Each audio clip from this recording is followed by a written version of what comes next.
खुलुमबाय बयनिसिमबो आंनि बे डेली आपडेट बड' इउट्युब चेनेलाव नोंथांमोनखौ आरोबाव बरायहरबावनाय थाबाय। दिनै आं नोंथांमोननि गेजेराव मोननैसो सानसेयारि खौरां लानानै फैदों। आं आसा खालामो नोंथांमोना भिडिअखौ जोबजासिम नायलांगोन आरो लोगोसे चेनेलखौ साबस्क्राइब खालामनानै लागोन। दिनैनि गिबिसिन खौराङाव दङ लाइमोनफोरनि थाखाय मोनसे गोजोनथाव खौरां। मिरु सरकारा हादोरनि 1 कौटि लाइमोनफोरनि थाखाय रांखान्थियारि बोसोराव 1.25 लाख लाइमोनफोरनो प्राइम मिनिस्टार इन्टार्नशिप स्किम जागायजेनदों। बे बिथांखिनि थांखिया फैगौ 5 बोसोराव 1 कौटि लाइमोनफोरनो इन्टार्नशिप होनानै लाइमोनफोरनि साख्रि गैजायैखौ फोजोबनाय आरो बे इन्टार्नशिपनि थांखिया बेसेन गोसा खामानि मावनायनि रोंमोनदांथि होनाय, जायजों बाहागो लागिरिफोरनि थाखाय हाबाफारिखौ फोजोबनायनि उनाव साख्रि रैखा खालामनाया गोरलै जायो। आरो बे इन्टार्नशिपआ 2 दिसेम्बरनिफ्राय जागायगोन आरो मार्च 2025 मायथाइयाव जोबगोन। सोलिफु रांखान्थियारि बोसोराव 1.25 लाख बिनायसाफोरनो बे खाबुखौ होनाय जागोन। 2024 मायथाइनि मिरुआरि बाजेटआव फोसावनाय गाहाय मन्थ्रि इन्टार्नशिप स्किमआ बे बोसोराव 1 कौटि लाइमोनफोरनो 500 जौसिन कम्पानिफोराव इन्टार्नशिप खाबु होगोन। बिसोरो 12 दाननि थाखाय नंगुबै जिउआरि फालांगियारि आबहावा बायदि रोखोमनि जिउ राहा आरो साख्रिनि खाबुफोरजों नांजाबनो हागोन।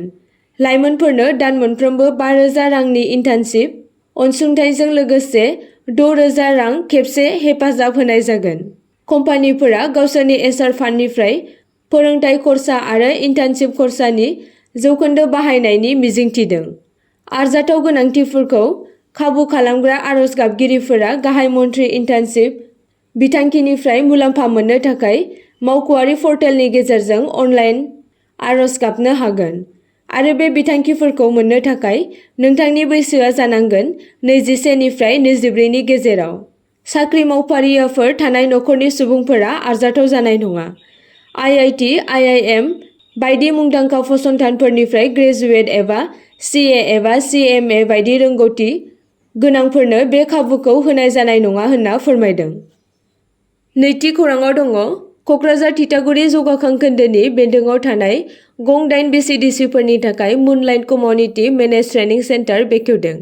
आसाम सोरखारनि पन्चायत एन्ड रुरेल डेभेलपमेन्ट डिपार्टमेन्टनि सिङाव आसाम स्टेट रुरेल लाइभलिहुड मिशननि गेजेरजों कक्राझार थिथागुरि जौगाखां खोन्दोआव मैया कमिउनिटि मेनेज ट्रेनिं सेन्टार बेखेवदों। मख'जाथावदि बे कमिउनिटि मेनेज ट्रेनिं सेन्टारनि गेजेरजों दानाय लुनाय आरो आसार बानायनाय बायदि बायदि ओनसोलारि आखाइनि हाबाफारिनि सायाव फोरोंथाय होनाय जागोन, जेराव सोलोंथाय लागिरिफोरनि थाखाय बेसेन नाङाजासे थानाय जानायनि राहाबो खालामना होनाय जादों। मुनलाइट मडेल क्लास्टार लेभेल फेडारेशननि दैदेननायाव मैया सानजौफुआव बेखेवजानाय हाबाफारियाव 3 नं कक्राझार बिधानसभा बियाबनि एमएलए लरेन्स इस्लारिजों लोगोसे मैया कक्राझार जिल्ला बेंगिरि मासान्दा फार्टिन आइएसआ बेखेवनानै होयो। लोगोसे बिटिसिनि हेन्डलुम एन्ड टेक्सटाइल डिपार्टमेन्टनि सिएचटि दजेन्द्र कछारी, कक्राझार डिपार्टमेन्ट ब्लकनि मावख'गिरि प्रकाश चन्दा, एएसआरएलएमनि डिपिएम बिचित्रा नार्जारी, पिएनआरडि कअर्डिनेटर अशोक गयारी मोनहाबो बाहागो लायो। हाबाफारियाव बेखेवगिरि महरै बाहागो लानानै बिथांखिनि सोमोन्दै माखासे बाथ्राफोरखौ मिन्थिहोयो एमएलए लरेन्स इस्लारिजों लोगोसे जिल्ला बेंगिरि मासान्दा फार्टिनआ। थामथि खौराङाव दङ आसाम केबिनेटआ गोदानै सिमा दाफिननाय गामियारि लामाफोर फरायसालि जौगाथाय बिथांखिफोरखौ आसाम केबिनेटआ गुदि थाखोआव खुंथाय आरो बिथायारि सानज'थायखौ बांहोनायनि थांखिजों मख'जाथाव राहाफोरखौ गनायथि होयो। समानै थान्दैथि आरो साबसिन खुंथायखौ रोखा खालामनो थाखाय केबिनेटआ गाव पन्चायत, आन्सलिक पन्चायत, जिल्ला परिषद बियाबफोरखौ दाफिननाय आरो जौगाखां ब्लकफोरखौ गोदानै दाफिननायनि सोमोन्दै जिल्ला सिमा दानख'नाय आय'गनि सुबुरुनफोरखौ मदद होदों। बे सिमा खानाय हाबाफारिनि सिङाव संबिजिरनि 6थि फारिलाइनि सिङाव खुंजानाय जिल्लाफोरखौ गारनानै गासिबो जिल्लाफोरा गावसोरनि जायगायारि खुंथाय इउनिटफोरखौ सोलायगोन। गाव पन्चायतफोरनि गासै अनजिमाखौ एसे खमायनाय जागोन, 2197 निफ्राय 2193 सिम।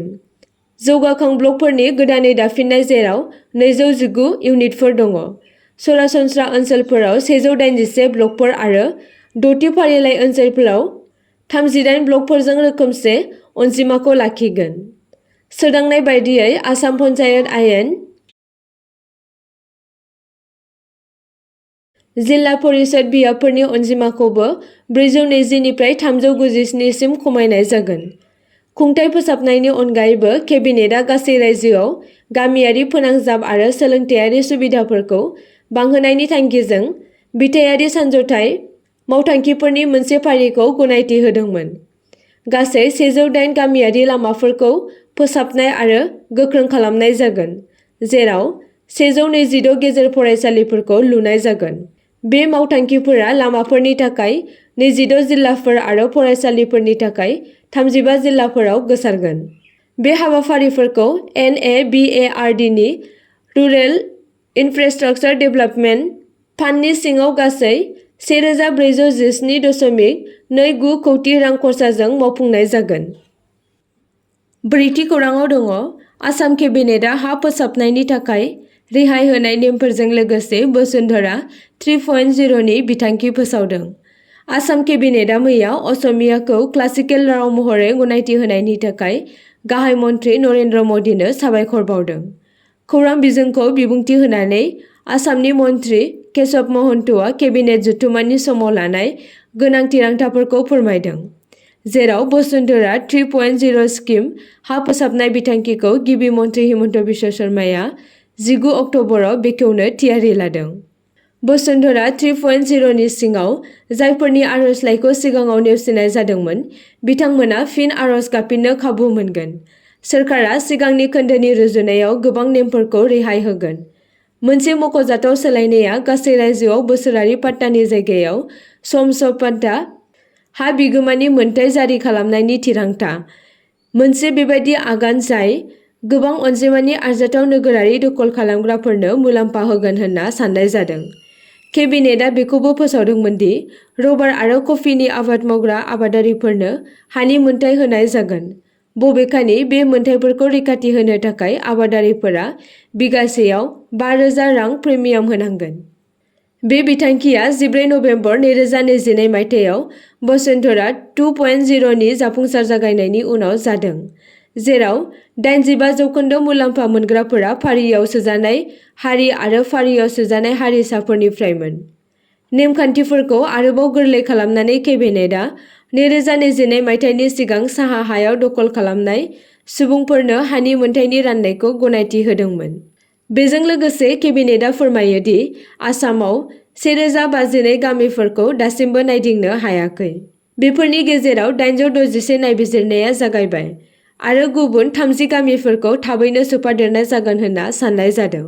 हाजों सोमोन्दो गोनां बिथांखिफोरखौ मोजाङै खालामनो थाखाय हा आरो न'भारा दलिलनि थाखाय मोनसे गोदान डिजिटेल खान्थिबो लाबोनाय जागोन। बाथि खौराङाव दङ, आसाम पुलिसआ 8 कौटि रांनि ड्राग्सजों लोगोसे सानै सुबुंखौ हमदों।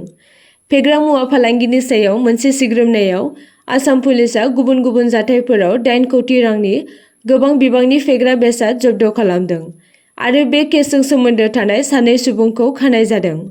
मैया गिबि मन्थ्रि डक्टर हिमन्त बिश्व शर्माया ससियेल मिडियायाव मोनसे पस्टनि गेजेरजों फेग्रा मुवाजों सोमोन्दो थानाय जेंनाफोरखौ फोजोबनो नाजानायनि थाखाय आसाम पुलिसखौ बाख्नायदों।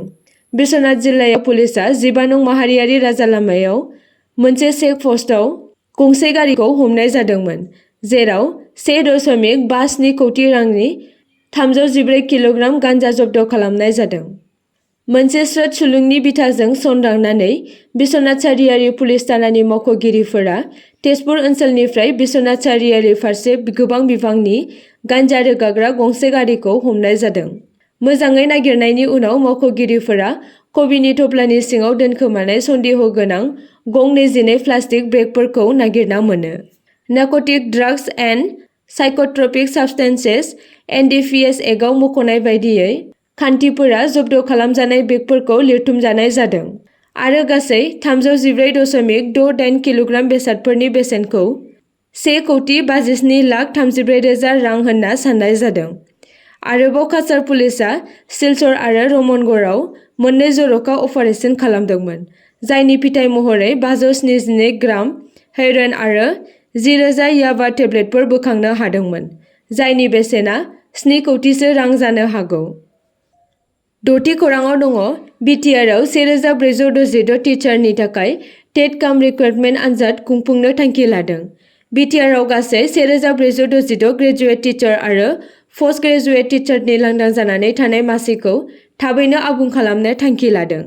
बिटिआरआव ग्रेजुवेट टिचार आरो पस्ट ग्रेजुवेट टिचारनि टेट काम रिक्रुटमेन्ट टेस्टखौ बे बोसोरनि नबेम्बर दाननि गिबि सप्तायाव बड'लेण्ड मुलुगसोलोंसालिनि हेफाजाबाव खुंफुंनो थांखि लादों आरो बे आनजादखौ बिटिआरनि जिल्लायाव खुंफुंनाय जागोन होनना फोरमायदों। आरो बिटिआर सोरखारा बेनि आनजादखौ थाबैनो खुंफुंनो थाखाय लादों होनना फोसावदों बिटिआरनि सोलोंथाइ नेहाथारि अमरज्योति बर्मनआ। स्निथि खौराङाव दङ आसाम सोरखारा ग्रेड 4 आनजादनि थाखाय एडमिट कार्ड डाउनलड खालामनायनि थारिखखौ फोसावबाय। आसाम सोरखारा ग्रेड 4 लिरनाय आनजादनि थाखाय एडमिट कार्डखौ 15 अक्ट'बर 2024 आव फोसावगोन आरो रायजो थाखोनि थिसनथाइ आय'गजों खुंजानाय आनजादफोरा फैगौ 27 अक्ट'बराव जागोन। बिनायसाफोरा Assam state school education board आरो द गभर्नमेन्ट अफ आसाम मावख'आरि वेबसाइटआव फुंनि 11:50-30 रिंगानिफ्राय गावसोरनि एडमिट कार्डफोरखौ मोननो हागोन। गिबि मन्थ्रि हिमन्तआ थांनाय 6 अक्ट'बर खालि अएमआर सिटफोरखौ डाउनलड खालामनाय आरो अएमआर सिटफोरखौ मोननो हानाय राहाफोरखौ फोसावदोंमोन, जायजों ग्रेड 3 आरो ग्रेड 4 नि थाखाय नुजाथिनाय बिनायसाफोरा गाव-गावनि अएमआर सिटखौ डाउनलड खालामनो हागोन। दाइनथि खौराङाव दङ मैयानि हारियाना बिधान सभा बिसायख'थिनि फिथाइ बिजेपिआ प्रेसिडेन्ट मासि आवग्रिनो हादों। मैया हारियानानि बिधान सभा बिसायख'थिनि फिथाइ महरै बिजेपिआ प्रेसिडेन्ट मासि आरो कंग्रेसआ 37 मासि देरहासार जानो हादों। 2019 मायथाइनि बिसायख'थियाव बिजेपिआ 40 मासिनि बांसिन अनजिमाखौ बारनायाव फेलें जादोंमोन, नाथाय जेजेपि आरो माखासे उदां एमएलएफोरनि मददजों जथाय सरकार दादोंमोन। गाहाय मन्थ्रि नरेन्द्र मदिआ बिजेपिखौ गावनि बयनिख्रुइबो देरसिन बिथोनजों लाबोफिन्नायनि थाखाय हारियानानि सुबुंफोरखौ साबायखर बावदों। आरो जम्मु एन्ड काश्मीरनि बिधान सभा बिसायख'थियाव एनसि कंग्रेस एलियेन्सआ गासै 49 मासि देरहानानै आगस्त 2019 मायथाइयाव दफा 370 खौ बोखारनायनि उनाव जम्मु काश्मीराव गिबि सोरखार दानो थियारि जादों। गुथि खौराङाव दङ सिलचराव दुर्गा फुजा फालिनायखौ रैखाथि होनो थाखाय काछार पुलिसआ एन्टि-र'मिय' स्क्वाड जागायदों। सिलचराव मोनसे दावराव-दावसि गैयै दुर्गा फुजा फालिनायखौ रोखा खालामनो थाखाय काछार जिल्ला पुलिसआ पुलिस सामलायगिरि नुमल महन्तनि दैदेननायाव एन्टि-र'मिय' स्क्वाड मुंनि मोनसे जर'खा हानजा गायसननानै गावसोरनि नाजानायखौ गोख्रों खालामदों। बे हाबाफारिनि थांखिया फोरबोनि समाव आइजोफोर, गथ'फोर आरो लाइमोन सिख्लाफोरनि थाखाय मोनसे रैखाथि गोनां आबहावा सोरजिनाय। फोरबोनि समाव लाइमोनफोरनि हानजाफोर, गुबैयै मटर साइकेल सालायग्राफोरजों जर-जलुम खालामनाय आरो आरजाथावै आखुनि रिपर्टफोरा बांगासिनो दङ। बिनि फिननायाव पुलिसआ बेबादि आखुखौ दबथायनो आरो गोजोन लाखिनो सांग्रां राहा लानाय जादों। एन्टि-र'मिय' स्क्वाडनि पुलिस मावख' थानाय 15 सान सिगांनिफ्रायनो जुनिया फोरोंथाय लादों। बे गोहोआ आइजो मावख'गिरिफोर दङ, जाय जायखिजाया रोखोमनि गाज्रि आखुनि बेरेखायै गोख्रै राहा लानायखौ रोखा खालामनो थाखाय सान-हर गुबुन-गुबुन ओनसोलफोराव पेट्रलिं खालामगोन। थांनाय बोसोराव दाजानाय एन्टि-र'मिय' स्क्वाडआ सिलचराव दुर्गा फुजा फोरबोनि समाव गोजोन लाखिनायाव मोनसे मख'जाथाव बिफाव लादों। बे बोसोराव बेखौ गावनि गोनांथार हाबाखौ सोलिहोबाय थानायनि मिजिं थिनाय जादों। बेखौ रोखा खालामना होदों दि फालिथायफोरा मोजाङै आवगायलांनो हायो आरो आइजोफोर आरो गथ'फोरा गिनाय एबा असुबिदा गैयाजासे फोरबोफोराव बाहागो लानो हायो। आसा खालामो नोंथांमोना भिडिअखौ नायनानै मोजां मोनगोन आरो चेनेलखौ लाइक आरो साबस्क्राइब खालामनानै लागोन।